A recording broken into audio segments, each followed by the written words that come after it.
Assalamualaikum warahmatullahi wabarakatuh. Salam sejahtera untuk kita semuanya. Nah teman-teman, kali ini kita akan sharing tentang apa saja yang sebaiknya kita perhatikan apabila kita mau membeli mobil bekas Suzuki Karimun Wagon R. Mobil Karimun Wagon R ini mulai dipasarkan di Indonesia tahun 2013 silam, dan untuk saat ini sudah tahun 2022 sehingga tergolong masih belum terlalu tua. Namun apapun itu kita tetap harus melakukan pengecekan, karena mobil yang mau kita beli adalah mobil bekas, apalagi adalah mobil LCGC yang cukup irit, yang bisa jadi oleh pemilik mobil tersebut digunakan untuk mobilitas yang cukup tinggi. Nah, bagi teman-teman yang belum paham untuk pengecekan kondisi mobil, sebaiknya mengajak teman yang paham tentang kondisi mobil, atau bisa juga menggunakan jasa inspeksi mobil. Namun apabila kita mau mengecek sendiri, semoga video berikut bisa bermanfaat. Untuk itu tonton video ini sampai selesai, dan sambil nonton teman-teman bisa klik tulisan subscribe di bawah sini. Nah, untuk hal pertama yang perlu kita perhatikan adalah kita cek di bagian bodi mobil. Kita kelilingi di setiap ada bagian bodi mobil. Usahakan untuk catnya itu masih original ya. Dan apabila mendapati ada bagian yang sudah dicat ulang namun terlihat rapi, saya rasa masih tidak ada masalah. Dan apabila mendapati ada sedikit lecet atau baret karena unsur pemakaian, saya rasa juga tidak ada masalah, asalkan masih dalam batas wajar. Terus kemudian cek juga di bagian rangka dan sasis, itu pastikan dalam kondisi yang baik, tidak ada bekas las atau mungkin bekas dari benturan-benturan atau bekas dari insiden berat.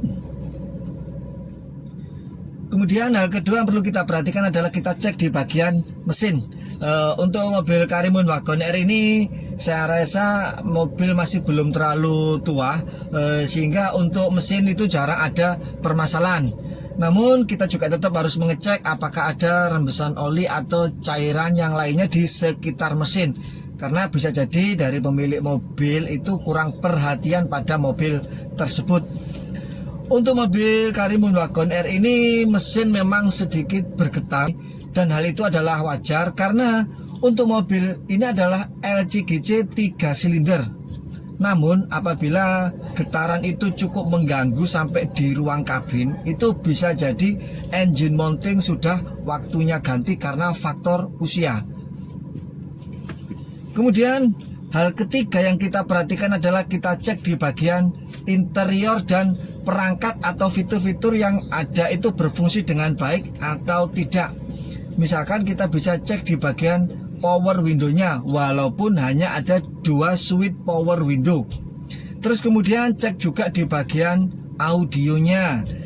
Ini terus kemudian ini penting, cek juga AC-nya itu masih dingin atau tidak. Kemudian tak lupa cek di bagian kilometernya. Usahakan kilometer itu masih rendah atau standar. Kilometer standar itu 1 tahun rata-rata pemakaian 20.000 km. Kalau kilometer dari mobil tersebut di atas standar, apalagi lebihnya banyak, bisa jadi mobil tersebut adalah mobil capek dan banyak yang waktunya permajaan part-partnya. Nah, kemudian yang tak lupa juga untuk kita cek adalah kelengkapan mobil seperti ban cadangan, dongkrak, dan toolkit. Lalu untuk hal keempat adalah test drive. Test drive juga untuk merasakan dari kondisi bagian suspensi dan kaki-kaki mobil.